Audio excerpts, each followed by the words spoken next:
Now the DJI Avata 2 comes with DJI's intelligent flight batteries, and what these intelligent flight batteries do is make life much easier for me and for you. So what this actually means is these batteries have inbuilt circuitry which allow them to manage their battery levels independently of us having to do anything. So long gone are the days of traditional FPV where you had to discharge and then charge your battery to a certain level. These intelligent flight batteries just do all that for you. So basically how this works is if the battery is sat for 3 days, it's going to discharge to 96% to prevent swelling of the batteries. And if it's left sat for 9 days, then it's going to discharge to 60% to basically go into a safe storage zone. Now this is all well and good for keeping the battery healthy, but what it does mean is if you haven't charged your drone in the last sort of week before you go out to fly, you need to make sure that you fully charge the batteries before heading out, otherwise you're going to be heading out with batteries that are already discharged. Something else you want to bear in mind is if you're not going to be using your drone for an extended period of time, every 3 months you're going to want to pull it out and give those batteries a charge up so that they have chance just to go through a cycle, just to keep things healthy, so that when you do come to use it further down the line, your batteries are still going to be in good condition. So when it comes to charging, we basically have 2 different options and 2 different charging speeds that we can achieve. So if we're using the 3 battery charging hub, that's going to be how we can get the fastest possible charging. And to do that, we need to use a 65 watt USB-C charger, and that's going to charge the batteries up as quickly as they physically can. Now personally, I've been using the Anker 65 watt Nano and getting really great results with it, and it's also really small because I do a lot of traveling.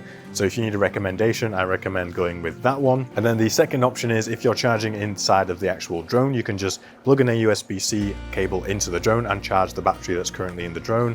With that one, it only supports up to 30 watts, so you're going to get a slower charging speed doing that, but you can still top it up that way if that's your only option. Now going back to the charging hub, if you're using anything less than a 65 watt charger, you're still going to be able to charge the batteries. It's just going to take a bit longer than it would with a 65 watt. Now I've used 35 watts and 30 watts and still got pretty decent results, but it does take quite a bit longer than using that optimal 65 watt charger. Something else that's really handy and that we can do using the 3 battery charging hub is battery accumulation. Now that's basically when you put all 3 of the batteries in that are of some level of discharge, you're then going to press and hold the button on the side of the hub, and then once you've held it for long enough, the light is going to change color, and then you're going to see that the batteries are then going to start charging each other. So basically, the battery with the highest charge is going to take power from the batteries with the lowest charge in order to charge itself up to basically kind of give you an extra battery's worth of flying. It's a really handy tip. I use it quite often when I'm out doing some big shoots, and it's just a way of taking all of those almost flat batteries and combining them into a battery that you can then use again.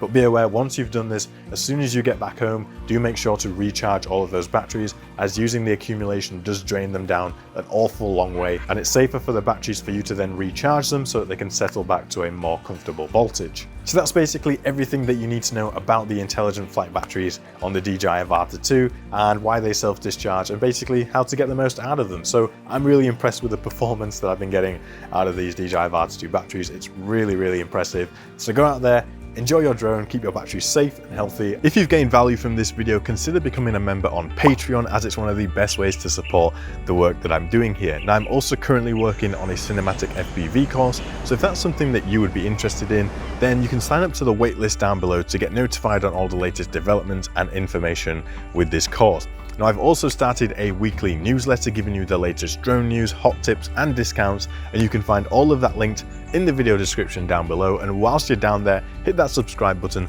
for more videos like this. You should go and check out this video next. Thank you so much for watching, and I will see you in the next one. Bye bye.